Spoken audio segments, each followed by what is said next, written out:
আলাইকুম ওয়া রাহমাতুল্লাহি ওয়া বারাকাতুহু। অনেক ভাই ও বোনেরা এটা প্রশ্ন করে থাকেন যে রোজা অবস্থায় রক্ত দেওয়া যাবে কিনা।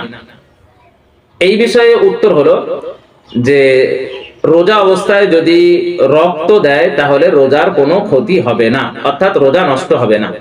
আমি আরেকটু লম্বা চওড়া করেই বলছি।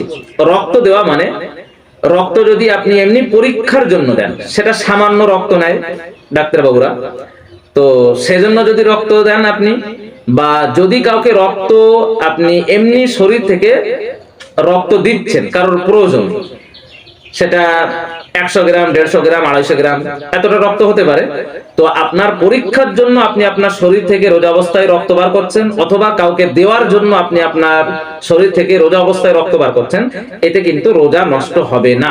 তবে হ্যাঁ, এটা লক্ষণীয় বিষয়, যদি আপনি এতটা পরিমাণ রক্ত দিয়েছেন যে আপনার শরীর এত দুর্বল হয়ে যাচ্ছে যে আপনি রোজা আর রাখতে পারছেন না, তখন আপনি রোজা ভেঙে ফেলছেন, তাহলে কিন্তু এটা তখন মাকরুহ হবে।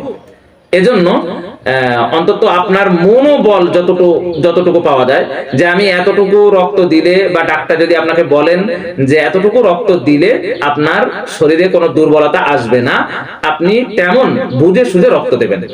বাকি এমনি রক্ত ব্লাড টেস্ট করার জন্য যে সামান্য অল্প রক্ত নিয়ে থাকে, এতে কোনো অসুবিধা নেই, কারণ এই সামান্য রক্ত নিলে কিন্তু মানুষের শরীরে কোনো দুর্বলতা আসে না।